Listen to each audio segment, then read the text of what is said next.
Hey students, how are you? After discussing grammar topics, today again we are here with our literature book and we are going to start our second chapter. And name of the chapter is The Last Leaf. This chapter is written by one of my favorites, Mr. O. Henry. So let's start. In a little district west of Washington Square, the streets have run crazy and broken themselves into small strips called places. Washington square के waste district में streets अजीब सी हो गई हैं, उन्हें छोटे छोटे strips में काट दिया गया है जिन्हें प्लेसेस कहा जाता है. These places make strange angles and curves. और जो ये प्लेसेस हैं ये बड़े ही अजीब से एंगल्स और कर्व्स बनाते हैं. One street crosses itself a time और टू. एक ही स्ट्रीट अपने आप को दो बार क्रॉस करती है. An artist once discovered a valuable possibility in this street. एक आर्टिस्ट को एक बार इसमें एक बहुत वैल्यूएबल मूल्यवान पॉसिबिलिटी नजर आई, उसने उसकी खोज की. Suppose a collector with a bill for paints, paper and canvas should, in traversing this route, suddenly meet himself coming back without a cent having been paid on account. Suppose करो कि एक collector है जिसने किसी artist से bill लेना है paint का, पेपर का, कैनवस का, और वो इस रूट में ट्रैवल कर रहा है. अचानक वो वापस खुद को वहीं पे खड़ा पाता है जहाँ से उसने शुरू किया था.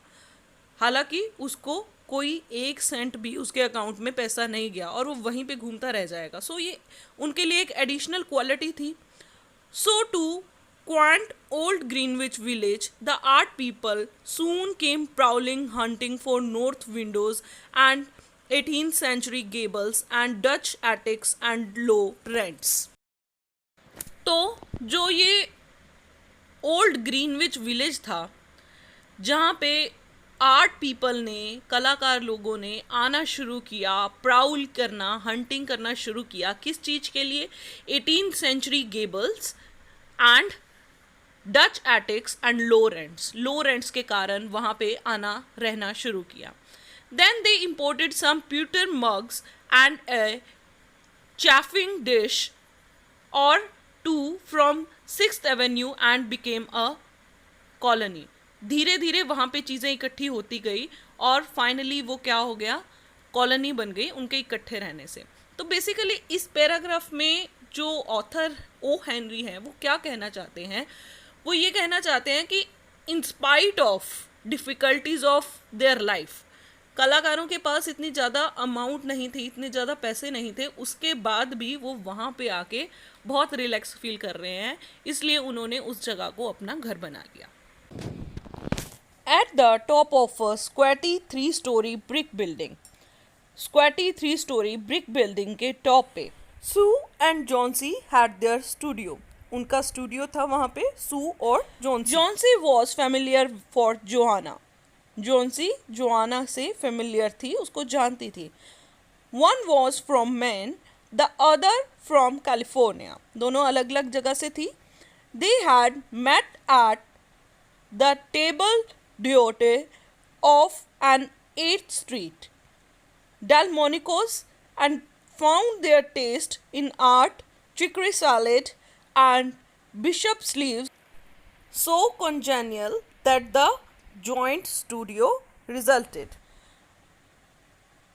वो एक टेबल डिओटे पे मिली थी 8th स्ट्रीट में, डेलमोनिकोज में, एंड उन्होंने ये पाया कि उनका आर्ट में, चिकरी सैलड में, बिशप स्लीव्स में टेस्ट एकदम एक जैसा था, जिसका रिजल्ट ये स्टूडियो था. That was in May. ये मई में था. In November a cold unseen stranger whom the doctors called pneumonia stalked about the colony, touching one here and there with his icy fingers. नवंबर की ठंड में एक अनजाना सा अजनबी जिसको डॉक्टर्स ने निमोनिया कहा, कॉलोनी में स्टॉक करना मतलब पीछा कर रहा था, touching one here and there with his icy fingers, अपनी बर्फीली उंगलियों से हर किसी को छूता हुआ. Over on the east side this ravager stood boldly smithing his victims by scores, but his feet trod slowly through the maze of the narrow and moss grown places. East में ये विनाशक बहुत बुरी तरह से विनाश कर रहा था और अपने विक्टिम्स को अच्छे स्कोर से हरा रहा था, पर मेज में और मोस ग्राउंड प्लेसेस में इसकी स्पीड थोड़ी सी कम हो गई. Mister pneumonia was not what you would call a Shivalik old gentleman. Mister pneumonia वो नहीं था जिसे आप बहुत पोलाइट ओल्ड जेंटलमैन कह पाते. A mite of a little woman with blood thinned by California zephyrs was hardly fair game for the red fisted short breath old duffer. Mite का मतलब है एक घुन होती है ना, जैसे उतना छोटा सा. ऑफ अ लिटिल वुमेन, एक बेचारी लड़की. With blood thinned by California zephyrs, जिसका खून ही सूख जाता था कैलिफोर्निया की सॉफ्ट जेंटल फ्रीज से. Was hardly fair game for the red fisted, बहुत मुश्किल से हम कह सकते हैं कि ये गेम फेयर था कि उसका मुकाबला for the red fisted. Red fisted का मतलब है बहुत rough and tough. Short breath old duffer, कि उसका मुकाबला इतने स्ट्रॉन्ग निमोनिया के साथ था, उस कमज़ोर सी लड़की का, कि मुझे नहीं लगता कि ये सही था. बट जोन्सी ही स्मोर्ड, पर जोन्सी वो मुस्कुराया.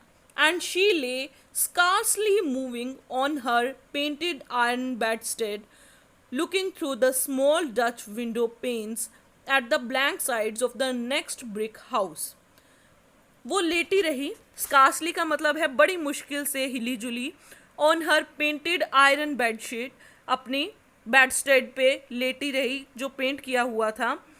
Looking through the small Dutch window panes, window panes से बाहर देख रही है. At the blank side of the next brick house, जो आगे ब्रिक हाउस है उसकी ब्लैंक साइड को देख रही है, खाली दिशा को, खाली जगह को देख रही है. तो यहाँ पे ऑथर ये कहना चाहता है कि जो जॉन्सी थी वो बहुत स्ट्रॉन्ग गर्ल थी, बट फिजिकल एलिमेंट के अलावा उसके ब्रेन में कुछ ऐसे ही थॉट्स चल रहे थे जो उस रिकवरी नहीं करने दे रहे थे. One morning, the busy doctor invited Sue into the hallway with a shaggy grey eyebrow. एक सुबह व्यस्त डॉक्टर ने सू को हालवे में बुलाया, अपनी ग्रे आईब्रो से इशारा करते हुए बुलाया. She has one chance in let us say 10. उसके पास 10 में से एक ही मौका है. He said as he shook down the mercury in his clinical thermometer. जैसे कि वो मर्करी को डाउन कर रहा था अपने क्लिनिकल थर्मोमीटर में, उसको शूक करके, हिला के या झाड़ के नीचे लाने की कोशिश कर रहा था. ऐसा करते हुए उसने सू से कहा कि जोन्सी के पास 10 में से एक चांस ही है बचने का. And that chance is for her to want to live, और वो चांस उसको तभी मिलेगा अगर वो जीना चाहती है. Your little lady has made up her mind that she is not going to get well. आपकी जो ये फ्रेंड है, इस लिटिल लेडी ने अपना मन डिसाइड कर लिया है कि वो ठीक होने वाली ही नहीं है. उसने ऐसी परसेप्शन बना ली है. Has she anything on her mind, क्या उसके दिमाग में कुछ है? She wanted to paint the bay of Naples some day, said Sue. Sue ने कहा वो एक दिन बे ऑफ नापल्स पेंट करना चाहती है. पेंट बोश, पेंट बकवास. Has she anything on her mind worth thinking twice a man for instance, क्या उसके मन में 2 बार सोचने लायक कोई बात है, जैसे कि एक आदमी? A man, said Sue. Sue ने कहा एक आदमी. With the juice half twang, एक म्यूजिकल अंदाज में. Is a man worth but not doctor, क्या एक आदमी उसे ठीक कर सकता है लेकिन एक डॉक्टर नहीं। There is nothing of the kind, ऐसा कुछ भी नहीं है। Well, if it is the weakness, अगर ये कमज़ोरी है, देन सेड द डॉक्टर, तो डॉक्टर ने कहा, I will do all that science so far as it may filter through my efforts can accomplish. मैं वो सब विज्ञान करूँगा जहाँ तक ये मेरे प्रयासों से फिल्टर हो सकता है, ठीक हो सकता है, मैं वो सारे प्रयास करूँगा। But whenever my patient begins to count the carriages in her funeral procession, पर जब भी मेरा मरीज उसके फ्यूनरल में, अंतिम संस्कार के परेड में या मार्च में गाड़ियाँ गिननी शुरू कर देता है, आई subtract 50% from the curative power of medicines. मेरी और मेरी दवाइयों की 50% पेशेंट को क्योर करने की पावर ख़त्म हो जाती है। If you will get her to ask one question about the new winter styles in cloak sleeves, अगर आप उसे क्लॉक स्लीव्स में नई जो विंटर डिज़ाइंस आए हैं उसके बारे में एक सवाल पूछने के लिए कहेंगे, I'll promise you a 1 in 5 chances for her instead of 1 in 10. तो मैं आपको 10 में से 1 के बजाय 5 में से 1 का वादा करूँगा कि 10 में से 1 चांस नहीं, 5 में से 1 चांस रहेगा उसका सरवाइव करने का, अगर आप उससे ये क्वेश्चन पूछ पाएंगे। After the doctor had gone, Sue went into the workroom and cried a Japanese napkin to a pulp. Cried a Japanese napkin to a pulp एक क्या है, फ्रेज़ है जिसका मीनिंग ये है कि इतना रोना, जब हम ज़्यादा रोते हैं उससे नैपकिन से अपनी आईज़ वाइप करते हैं तो वो एक पल्प के जैसा हो जाता है, यूज़लेस हो जाता है। तो उस बारे में बात किया गया है कि डॉक्टर के जाने के बाद सू वर्क रूम में गई और वहाँ जाके बहुत रोई। Then she swaggered into Johnsy's room with her drawing board whistling ragtime। फिर वो जोन्सी के रूम में बड़े चिल मूड में एंटर कर रही है अपने ड्राइंग बोर्ड के साथ और एक जैज विसल कर रही है। जोन्सी lay scarcely making a ripple under the bedclothes। जोन्सी वहाँ लेटी रही, बड़े मुश्किल से हल्की फुल्की हलचल की उसने बेड क्लॉथ के नीचे। With her face towards the window, उसका जो फेस है वो विंडो की तरफ है। Sue stopped whistling thinking she was asleep. Sue ने विस्लिंग करना बंद कर दिया ये सोचते हुए कि वो सो गई थी। She arranged her board and began a pen and ink drawing to illustrate a magazine story. उसने अपने बोर्ड को अरेंज किया और एक मैगजीन स्टोरी को इलस्ट्रेट करने के लिए, दिखाने के लिए एक पेन एंड इंक ड्राइंग बनानी शुरू कर दी। Young artists must pave their way to art by drawing pictures for magazines, stories that young authors write to pave their way to literature।